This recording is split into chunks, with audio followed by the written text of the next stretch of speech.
മോഹൻലാൽ ശ്രീനിവാസൻ കോംബോയിലെ എത്രയെത്ര സിനിമകൾ, അതിലെടുത്തു പറയേണ്ട ഒരു ചിത്രമല്ലേ കിളിച്ചുണ്ടൻ മാമ്പഴം.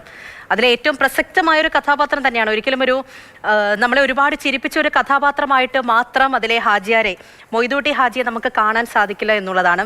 മാർഷൽ തുടരുന്നുണ്ട്. മാർഷൽ ഇങ്ങനെ ഓരോ സിനിമകളെക്കുറിച്ച് നമ്മൾ കാണിക്കുന്നു, ആ ഓരോ സിനിമകളെക്കുറിച്ചും എടുത്തു പറയാനുണ്ട് എന്നുള്ളതാണ്. കിളിച്ചുണ്ടൻ മാമ്പഴം തന്നെ പറയുകയാണെന്നുണ്ടെങ്കിൽ ഒരുപക്ഷെ ആ ഒരു സമൂഹത്തിൽ, ആ ഒരു കുടുംബത്തിൽ ഒരുപാട് കെട്ടുപാടുകളുണ്ട്, ചുറ്റും വരങ്ങി നിൽക്കുന്ന കുറേ കഥാപാത്രങ്ങളുണ്ട്.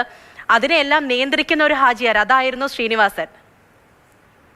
തീർച്ചയായിട്ടും അദ്ദേഹത്തിൻ്റെ ചിത്രങ്ങൾ, അതായത് ഏത് ചിത്രം എടുത്താലും നമുക്കതുപോലെ അദ്ദേഹത്തിൻ്റെ അഭിനയ മികവ് അങ്ങനെ ആയിരുന്നു എന്നുള്ളത് കാണിക്കാൻ പറ്റും. നേരത്തെ നമ്മൾ സൂചിപ്പിച്ച സന്ദേശത്തിന് മുമ്പ് അദ്ദേഹം മലയാള സിനിമയിൽ വ്യക്തമായ തൻ്റെ ദർശനം കാട്ടിക്കാണ്ടുന്ന ഒരു സിനിമയാണ് പഞ്ചവടിപ്പാലം. അതിലൂടെയായിരുന്നു അദ്ദേഹത്തിൻ്റെ ഒരു കടന്നുവരവ് മലയാളി ശ്രദ്ധിച്ചു തുടങ്ങിയത്. പഞ്ചവടിപ്പാലത്തിനകത്ത് തന്നെ രാഷ്ട്രീയ വിമർശനമായിരുന്നു. ഒരു പ്രദേശത്തെ ഒരു പാലം വരുന്നു, ആ പാലവുമായി ബന്ധപ്പെട്ടിട്ട് അവിടെ പ്രതിപക്ഷവും ഭരണപക്ഷവും എങ്ങനെയാണ് മുന്നോട്ട് പോകുന്നത്, ഒടുവിൽ ജനങ്ങൾ എങ്ങനെയാണ് ആ പഞ്ചവടി പാലത്തിൽ ഇല്ലാതായി പോകുന്നത് എന്നുള്ള കാര്യം വളരെ കൃത്യമായിട്ട് അന്നത്തെ രാഷ്ട്രീയ സാമൂഹ്യ ക്രമങ്ങളിലൂടെ തന്നെ അദ്ദേഹം വിശദീകരിക്കുന്നുണ്ട്. ആ പഞ്ചവടി പാലത്തിന് ശേഷമാണ് അദ്ദേഹം സന്ദേശം എന്ന് പറയുന്ന സിനിമയിലേക്ക് എത്തുന്നത്. അപ്പോൾ പഞ്ചവടി പാലവും സന്ദേശവും അന്നും ഇന്നും മലയാളി വളരെ ആദരവോടുകൂടി കാണുന്നതും സ്വയംവിമർശനപരമായി അംഗീകരിക്കപ്പെടുകയും ചെയ്യുന്ന ചിത്രമാണ്.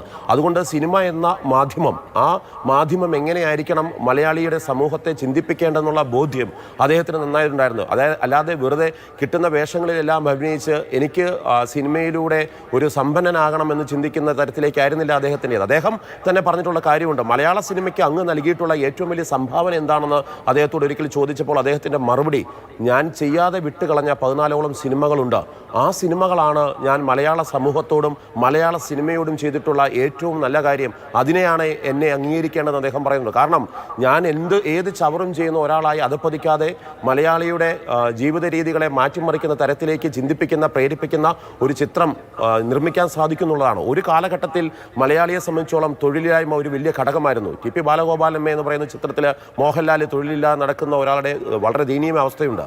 അക്കരെ നാടോടിക്കാറ്റ് തുടങ്ങിയിട്ടുള്ള ചിത്രങ്ങളിലൊക്കെ ശ്രീനിവാസൻ തീർച്ചയായിട്ടും പറഞ്ഞു വരുന്നതൊക്കെ അതിനെക്കുറിച്ചായിരുന്നു.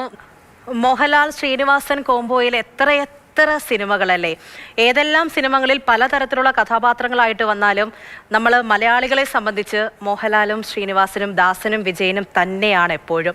അതിപ്പോൾ ഏത് സിനിമകളിൽ മറ്റ് പല കഥാപാത്രങ്ങളായിട്ട് വന്നാലും, ഓരോ ഇൻ്റർവ്യൂകളിൽ ഇവർ ഒരുമിച്ച് വന്നാലും, ഓരോ ഇൻ്റർവ്യൂകളിൽ ഇവർ ഓരോരുത്തർ അങ്ങോട്ടും ഇങ്ങോട്ടും പരസ്പരം പറഞ്ഞാലും നമ്മളുടെ മനസ്സിൽ എപ്പോഴും ദാസനും വിജയനും തന്നെയാണ്. മാർഷൽ വി സെബാസ്റ്റ്യൻ തുടരുന്നുണ്ട്. മാർഷൽ, നമ്മൾ ഏറ്റവും ഒടുവിൽ പറഞ്ഞു നിർത്തിയത് ഈ സിനിമകളുടെയൊക്കെ പശ്ചാത്തലത്തെക്കുറിച്ചാണ്. ശരിക്കും രണ്ട് യുവാക്കൾ, ജീവിതത്തിൽ തകർന്നു പോകുന്നവർ, തൊഴിലില്ലായ്മയുടെ പ്രശ്നം, ദാരിദ്ര്യത്തിൻ്റെ പ്രശ്നം, ജീവിതത്തെ കരുപിടിപ്പിക്കാൻ പറ്റുന്ന പ്രശ്നം, അങ്ങനെ ഉദാഹരണമായിട്ട് ഇപ്പോഴും എത്രയോ മനുഷ്യർ നമുക്ക് മുന്നിൽ നിൽപ്പുണ്ട്. ആ ഒരു കാലം മുതൽ തന്നെ ഒരു സിനിമയിലൂടെ ഇപ്പോൾ ഉദാഹരണങ്ങളൊക്കെ പറഞ്ഞു പോകാൻ ഒരുപാടുണ്ട്. ടി.പി. ബാലഗോപാലനായാലും ഇപ്പോൾ നാടോടിക്കാറ്റായാലും അതൊക്കെ കൃത്യമായിട്ട് പ്രതിഫലിപ്പിക്കുന്നു എന്നുള്ളതാണ്. ദാസനെയും വിജയനെയും കാണുമ്പോൾ ഒരുപക്ഷെ ഒരു സമയത്ത്, അല്ലെങ്കിൽ ഇപ്പോൾ നമ്മൾ ഇങ്ങനെയാണല്ലോ എന്ന് പലരും ചോദിച്ചു പോകും. ആ ജീവിത സാഹചര്യങ്ങളൊക്കെ കൃത്യമായിട്ടാണ് ഈ സിനിമകളിലൊക്കെ അദ്ദേഹം വരച്ചിട്ടത്. പൂജ, അതായത് നമ്മൾ പറഞ്ഞത് രാഷ്ട്രീയ രംഗത്തെ മൂല്യച്യുതികളെക്കുറിച്ചുള്ള അദ്ദേഹത്തിൻ്റെ ചിന്തകളുടെ ഭാഗമായിരുന്നു ഇത്തരം ചിത്രങ്ങൾ എന്നുള്ളതാണ്. സന്ദേശം, അറബിക്കഥ, പഞ്ചവടിപ്പാലം തുടങ്ങിയ ചിത്രങ്ങളിൽ അദ്ദേഹത്തിൻ്റെ വേഷങ്ങളും തിരക്കഥയും എല്ലാം തന്നെ അത് തന്നെയാണ് സൂചിപ്പിക്കുന്നത്. എന്നാൽ കുടുംബ ബന്ധങ്ങളിൽ സംഭവിക്കുന്ന കാര്യങ്ങൾ എന്തെല്ലാമാണ്? മിഥുനം എന്ന് പറയുന്ന ചിത്രത്തിലൂടെ അദ്ദേഹം അത് വരച്ചു കാട്ടിയിട്ടുണ്ട്. മിഥുനം എന്ന സിനിമ വളരെ വ്യക്തമായിട്ട് ഒരു കുടുംബ ബന്ധത്തിൽ, അതായത് സാധാരണക്കാരനായ ഒരു വ്യവസായിയാകാൻ അല്ലെങ്കിൽ ചെറുകിട വ്യവസായത്തിലേക്ക് എത്തുന്ന ഒരാൾക്ക് എന്ത് സംഭവിക്കുന്നു, ഒരു ദാക്ഷായണി ബിസ്ക്കറ്റ് എന്ന് പറഞ്ഞാണ് അദ്ദേഹം എത്തുന്നത്. അതിന് തൊട്ട് മുമ്പ് അദ്ദേഹത്തിൻ്റെ ചിത്രമുണ്ട് വരവേൽപ്പ്. പ്രവാസിയുടെ ജീവിതം എങ്ങനെയാണ് എന്ന് മലയാളിയെ കാണിച്ചു തരുന്നത് ആ ചിത്രമായിരുന്നു. മറ്റൊന്ന്, എന്ത് ജോലിയും ഞാൻ ചെയ്യും ജീവിക്കാൻ വേണ്ടിയിട്ടെന്നുള്ള മലയാളിയുടെ സങ്കല്പത്തെയായിരുന്നു ഗാന്ധിനഗർ സെക്കൻഡ് സ്ട്രീറ്റ് എന്ന് പറയുന്ന ചിത്രത്തിലേക്ക് കൊണ്ടുവന്നത്. ഇതെല്ലാം തന്നെ കാണിക്കുന്നത് ഒരു കാലഘട്ടത്തിൽ, അതായത് 86-ലാണെന്ന് എനിക്ക് തോന്നുന്നു അദ്ദേഹം ഏറ്റവും കൂടുതൽ ചിത്രങ്ങൾ തിരക്കഥയും സംവിധാനവും എല്ലാം തിരക്കഥ ചെയ്ത് വന്നിട്ടുള്ള സമയം. ആ സമയങ്ങളെല്ലാം തന്നെ സമൂഹത്തിൽ നിലനിന്നിട്ടുള്ള പ്രശ്നങ്ങളെയാണ് അദ്ദേഹം ചൂണ്ടിക്കാട്ടിയത്. ഒരു ഫാൻറ്റസിയിലേക്ക് അദ്ദേഹം പോയിട്ടില്ല.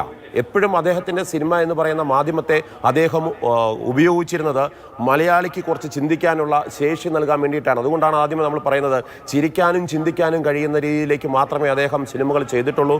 ആ സിനിമകളെല്ലാം തന്നെ വീണ്ടും വീണ്ടും അതേപടി തന്നെ നമുക്ക് ഇപ്പം യഥാർത്ഥത്തിൽ കൂടുതൽ അത് കാണുമ്പോൾ കൂടുതൽ ദർശനങ്ങൾ അതിൽ നിന്ന് കിട്ടുന്നു എന്ന രീതിയിലേക്ക് സിനിമയെ മാറ്റിമറിക്കാൻ അദ്ദേഹത്തിന് സാധിച്ചിരുന്നു എന്നുള്ളതാണ്.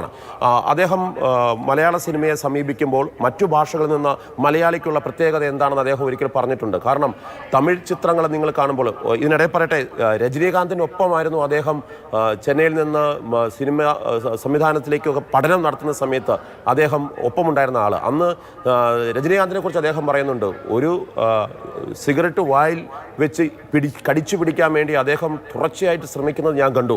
ഇത്രയ്ക്ക് കഷ്ടപ്പാടുകൾ അനുഭവിച്ചുകൊണ്ടാണ് ആ നടൻ വരുന്നത്. എന്നാൽ എനിക്ക് അത്ര കഷ്ടപ്പാടുണ്ടോ എന്ന് അദ്ദേഹം ചോദിക്കുന്നു. കാരണം എൻ്റെ മുമ്പിൽ ഒരുപാട് കഥാപാത്രങ്ങളുണ്ട് എന്നാണ് അദ്ദേഹം പറഞ്ഞത്. സന്മനസ്സുള്ളവർക്ക് സമാധാനം എന്ന ചിത്രത്തിലെ പോലീസുകാരൻ അദ്ദേഹത്തിന് അറിയാവുന്ന ഒരു കഥാപാത്രമായിരുന്നുവെന്ന് ഉള്ളതാണ് ഏറ്റവും ശ്രദ്ധേയം. അതുപോലെ അദ്ദേഹം പറയുന്നത് അഴകിയ രാവണനിലെ ശങ്കർദാസ് എന്ന കഥാപാത്രം അദ്ദേഹത്തിൻ്റെ നാട്ടിൻപുറത്തുണ്ടായിരുന്ന ഒരാളാണ്.